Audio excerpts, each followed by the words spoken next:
All right, so let's talk politics this morning. So we have all been waiting with bated breath for Kamala Harris to choose her running mate. There are a couple of people, Mark Kelly from Arizona. My personal favorite was Pete Buttigieg, who she did not choose. Ultimately, she wound up going with Tim Walz from Minnesota, right? And Tim Times is a two-time governor from Minnesota. He has an extensive political career.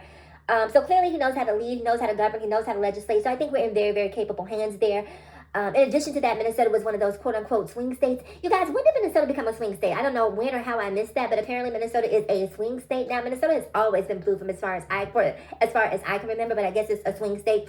And so by choosing Tim Walz, it helps to assure our bets in Minnesota that we're going to be able to take that and ultimately get Kamala in a position that she deserves. So anyhow, Tim Walz, congratulations to him. But I have to be honest with you guys and say that I'm a little bit disappointed, if I'm being completely frank. And the reason that I'm disappointed probably is more emotional than it is based in logic and reason, if I'm being completely honest. Some of you need to be able to have some conversations with yourself. Is this a logical conclusion or is this an emotional conclusion? And this is one that is emotional for me. You know, my personal favorite, as I mentioned a few moments ago, was Pete Buttigieg. I just think that Pete is lethal when it comes to a debate, right? And Pete also has extensive political experience. He's also served in our military.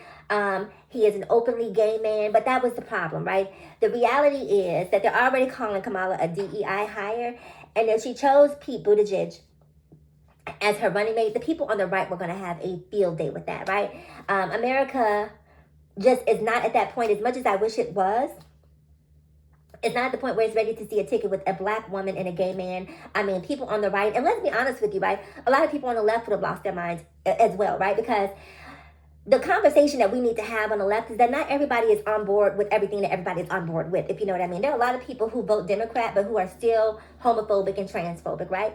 But they vote Democratic because they're a woman. They vote Democratic because they're black, and they know that that particular party has their best interest at heart. And so even though they're not down with this LGBTQIAP plus-ish, they still vote blue, right? So let's be clear in our understanding that everyone who is Democrat is not necessarily playing for the same team. So adding Pete Buttigieg to a ticket could have been off-putting to a lot of Democratic voters, because a lot of Democratic voters are still super, super dogmatic, super pious. And so you have to think about that when you are trying to win an election. Ultimately, that is the goal. We want to win this election. And so in spite of me wanting to see Pete Buttigieg win the Democratic or become the Democratic nominee for VP, I'm okay with Tim Walz. But I also have to ask the question, right? The whole reason that Kamala is in the position that she's in is because it was my understanding. I thought we had come to a consensus that we were just sick and tired of seeing old white men in these positions, and we wanted to add, put a little seasoning on the flavor, add a little spice to the table. And so seeing Tim Walz optically just sort of, I don't know, I guess it's a comfort blanket for some of those people who just aren't completely comfortable with seeing a black woman in charge. It gives them some measure of comfort that, at least we have a white guy who's, sort of her number two in charge. So I'm voting for Kamala, and I guess through doing so, I'm also voting for Tim Walz. Comment below. I want to know who your VP pick was. Are you disappointed or excited by Tim Walz being chosen?